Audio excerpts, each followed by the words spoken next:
اللہ کے نبی صلی اللہ تعالی علیہ وسلم فرماتے ہیں الا ان مثل اہل بیتی کمثل سفینۃ نوح من رکبها نجا ومن تخلف عنها ہلک او کما قال النبی صلی اللہ علیہ وسلم۔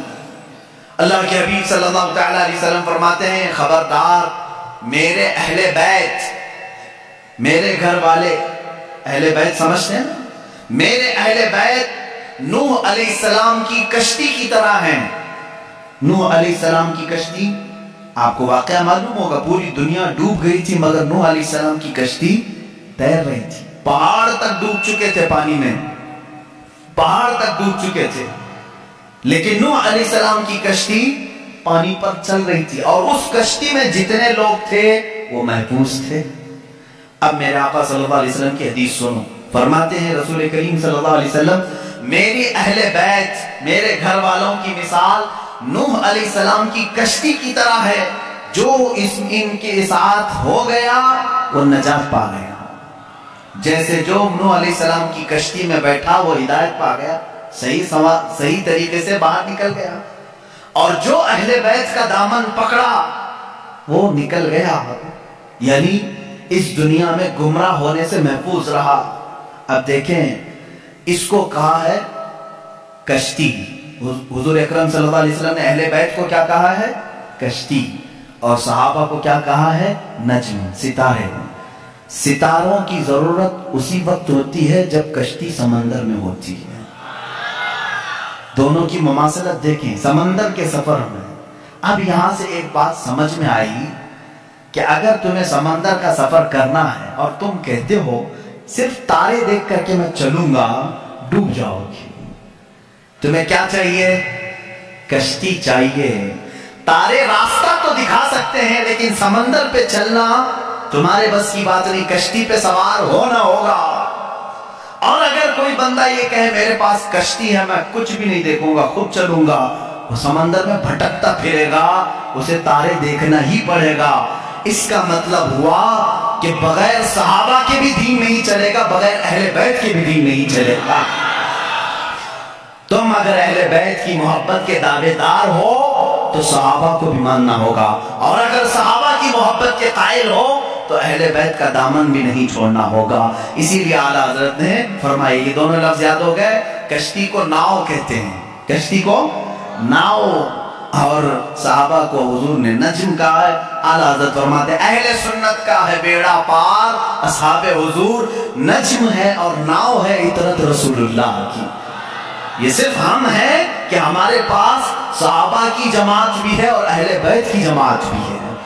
ہم شیعہ رافضی بھی نہیں اور گستاخ صحابہ بھی نہیں، ہم اہل بیت کے دشمن خارجی بھی نہیں اور صحابہ کے دشمن شیعہ رافضی بھی نہیں۔ الحمدللہ ہم جہاں صدیق اکبر کی امامت کو تسلیم کرتے ہیں وہیں حیدر کرار کی ولایت کو بھی تسلیم کرتے ہیں۔ ہم جہاں سیدہ کائنات فاطمہ الزہرا رضی اللہ تعالیٰ عنہا کو سلام اللہ علیہا کہتے ہیں، انہیں جنتی عورتوں کی سردار مانتے ہیں، وہی ام المومنین عائشہ صدیقہ کا بھی احترام کرتے ہیں۔ یہ اہل سنت و جماعت ہے جو درمیانی راستے میں ہے۔ میرے عزیزو ذرا ادھر ادھر ہو جاؤ گے تو قدم ڈگمگا جائیں گے۔ کبھی ایسا ہوگا کہ کشتی میں بیٹھے تو ہو لیکن تمہیں تارے نہیں دیکھنے ہیں، نہیں ہم کو صحابہ کی ضرورت نہیں، بھٹکتے رہو گے بھٹکتے رہو گے، کہاں جا رہے ہیں پتہ ہی نہیں چلتا۔ ایسے ہیں آج شیعہ بھی ہیں بیچارے بھٹکے ہوئے ہیں، انہیں پتہ ہی نہیں ہے مغرب میں جانا ہے کہ مشرق میں جانا ہے۔ صحابہ کی اگر ہدایت ساتھ ہو تو کشتی پر بیٹھا ہوا آدمی منزل مقصود تک پہنچتا ہے۔ حدیث پاک ہے اللہ اللہ فی اصحابی، حضور اکرم صلی اللہ علیہ وسلم نے فرمایا اللہ سے ڈرو اللہ سے ڈرو میرے صحابہ کے بارے میں، میرے بعد میرے کسی صحابی کو گالی مت دینا۔ میرے آقا صلی اللہ علیہ وسلم فرماتے ہیں جس نے میرے کسی صحابی کو گالی دی اس نے مجھے گالی دی۔ اللہ کے نبی صلی اللہ تعالی علیہ وسلم کی شان میں کوئی گالی دینا پسند کرے گا؟ خود حضور اکرم صلی اللہ علیہ وسلم نے فرمایا میرے دوستوں میں میرے صحابہ میں جس کو بھی تم نے گالی دی گویا کہ اس نے مجھے گالی دی۔ آج لوگ اس طرح کی باتوں کو ہلکا سمجھ رہے ہیں۔ بہرحال اس پر میں بعد میں آتا ہوں۔ صحابہ کے مسلک کو لے کر کے آج بہت ساری باتیں ایسی ہیں میرے عزیزوں سنیوں آج تمہیں اپنے ایمان کو مضبوط رکھ کر کے چلنا ہے۔ اب معاشرے میں جیسے وہابیت کے جراثیم پھیلے تھے پہلے ایک زمانہ ہو گیا، 100 سال گزرنے کو آ گئے، لیکن جہاں سعودی ڈھیلا پڑا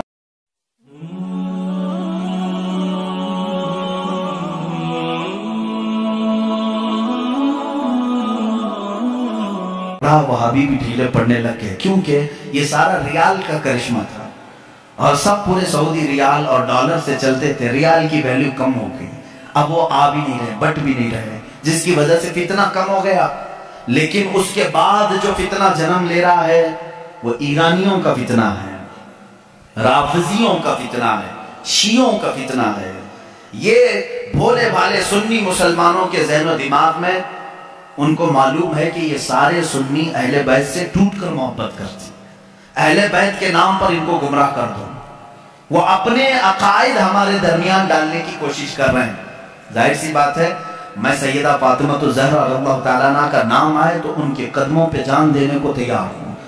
میں جہاں حسنین کریمین کی بات آئے گردن لے کر میدان میں تیار ہوں۔ ہر سنی کا ہمارا عقیدہ یہی ہے، ہم ان ائمہ اطہار اور یہ جو اہل بیت ہیں ان کے لیے تو جان فدا کرنے کی بات کرتے ہیں، اور یہ شیعوں کو معلوم ہے، وہ جانتے ہیں کہ یہ سنی اہل بیت سے بہت محبت کرتے ہیں، ان کو بلیک میل انہی ناموں سے کیا جائے۔ تو یہ آتے ہیں ہمارے درمیان الگ الگ پردے اوڑھ کر کے، الگ الگ لباس اوڑھ کر کے آتے ہیں، اور تمہارے اندر وہ بیکٹیریا، وہ جراثیم ڈالنے کی کوشش کرتے ہیں جو ان کے عقیدے ہیں۔ اگر میں وہ عقیدے کھولوں تو یہاں بڑی طویل بحث چلی جائے گی، میرا ٹاپک ہی ہٹ جائے گا۔ بعد میں بات یہ ہو جائے گی کہ پوری تقریب اسی پر ہونا پڑے گی کہ ان کے عقائد آج جامعہ ازہر میں ہم نے پڑھا بھی ہے۔ یہ لوگ حضرت علی کرم اللہ وجہہ الکریم کو انبیاء اکرام سے افضل کہتے ہیں۔ ہم بھی حضرت علی کی محبت اور ان کی تعظیم کو اپنا ایمان کا حصہ سمجھتے ہیں، لیکن رسول پاک صلی اللہ علیہ وسلم اور انبیاء سے بڑھ کر کے نہیں، نبی سے بڑھ کر کے کوئی غیر نبی نہیں ہو سکتا۔ اور یہ مولا علی کرم اللہ وجہہ الکریم کے متعلق بعض شیعہ تو یہاں تک کہتے ہیں، معاذ اللہ ابھی بھی موجود ہے انٹرنیٹ پر ایسے ویڈیو کلپس بھی موجود ہیں، کچھ شیعہ یہ تک کہہ جاتے ہیں اللہ فاطمہ زہرا کے گھر کو اپنی داڑھی سے جھاڑو لگاتا ہے، معاذ اللہ رب العالمین، نعوذ باللہ من ذالک۔ یہ ایسے جملے ہیں جس کو کہنے سے بھی دل کتراتا ہے۔ اہل بیت کی محبت سر آنکھوں پر، لیکن ان کو خدا کے درجے تک پہنچانا یہ شرک ہے۔ یہی تو عیسائیوں نے کیا۔ عیسائی پہلے صحیح مومن تھے، لیکن چلتے چلتے بعد میں انہوں نے عیسیٰ علیہ السلام کو خدا کا بیٹا کہنا شروع کر دیا، حضرت مریم کو خدا کی بیوی کہنا شروع کر دیا۔ اسی طرح شیعہ بگڑ گئے۔ سارے شیعوں کی بات نہیں کر رہا، اس میں کچھ فرقے ہیں جو غلات ہیں، غالی شیعہ ہیں، اللہ ان کی نحوستوں سے محفوظ رکھے۔ اسی لیے میرے عزیزو، اہل سنت و جماعت کا دامن کبھی ترک نہ کرنا، کبھی نہ چھوڑنا۔ یہ ایسا درمیانی راستہ ہے جس مسلک میں آج ہمیں صحابہ کی تعظیم بھی سکھائی جاتی ہے اور اہل بیت اطہار کی تعظیم بھی سکھائی جاتی ہے۔ یہاں ایک بال برابر بھی ہمیں ادھر سے ادھر ہونے نہیں دیا جائے گا، ایک بات سمجھ کر کے چلیں۔ اور جب ایسے موضوعات چھڑ جائیں کئی مجلسوں میں، یہ بات بھی سمجھ کے چلو، صحابہ کو ایک طرف لے کر کے، اہل بیت کو ایک طرف لے کر کے، آج انٹرنیٹ پر کچھ ایسے مناظرے کرنے والے ہیں، فیس بک کے مناظر بہت سے ہیں، سوشل میڈیا کے بڑے بڑے مناظر ہیں، نکڑ پر بیٹھ کر کے اور گٹر پہ بیٹھ کر کے مناظرے کرتے رہتے ہیں۔ کس بات پر؟ کہ صدیق اکبر افضل ہیں، کہ مولا علی افضل ہیں، فاطمہ زہرا خطا پر تھیں، کہ حضرت ابو بکر خطا پر تھے۔ معاذ اللہ، تم ہوتے کون ہو ان باتوں کو چھیڑنے والے؟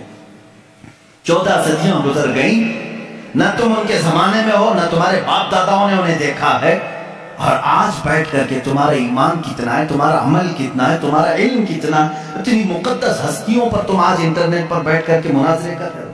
ان بحثوں کو چھوڑو، شیطان یہاں تمہارا ایمان تباہ کر دے گا۔ جب ایسی باتیں آ جائیں، صحابہ اکرام کے آپس کے جو بھی معاملات ہوئے ہیں، تو ان باتوں کو جب بھی کوئی تمہارے درمیان چھیڑے تو اتنا کہیں کہ ان دونوں کا معاملہ وہ حل کرے گا جو ان دونوں سے بڑا ہوگا۔ میں کون ہوں؟ میں تو 14 صدیوں کے بعد آیا ہوا ایک چھوٹا سا بچہ ہوں۔ اگر ان صحابہ کے درمیان کچھ معاملات ہوئے ہیں تو اللہ موجود ہے، رسول کریم صلی اللہ علیہ وسلم ان کے سرپرست ہیں۔ دیکھا جائے گا قیامت کے دن ان کے جو بھی معاملات ہوں گے اللہ ان کا فیصلہ فرمائے گا۔ تم کیوں اپنا ایمان خراب کرتے ہو؟ میری بات سمجھ میں آ رہی ہے؟ صحابہ کرام کی بات آئے، اہل بیت کی بات آئے، یا ان کے آپسی کچھ بھی معاملات کی بات آئے تو وہاں سے اپنا دامن اٹھا لینا، فوراً اس محفل کو چھوڑ دینا۔ اپنی رائے دینے کی بھی کوشش مت کرنا کہ کون صحیح تھا کون غلط تھا، یہ تمام معاملات میں اپنی رائے بھی مت دو، اس لیے کہ پھر تمہاری بھی پکڑ ہوگی۔ جس دن تم یہ کہو گے تو قیامت کے دن تم سے بھی پوچھا جائے گا تم ان دو بڑے لوگوں کے درمیان فیصلہ کرنے کے لیے بیٹھے تھے، پہلے تو بتا تیرے اعمال کہاں ہے، تم فیصلہ کرنے کے قابل ہو؟ اس لیے میرا تو طریقہ یہ ہے، جب بڑوں کی بات آئے، بزرگان دین، سلف صالحین، صحابہ تابعین کی بات آئے، کچھ بھی ان کے درمیان اگر اختلاف بھی ہوا ہو تو ان تمام اختلافات کو اللہ کے حوالے کر دو، اللہ رب العزت کے حوالے کر دو، وہ احکم الحاکمین ہے، قیامت کے دن فیصلہ فرمائے گا۔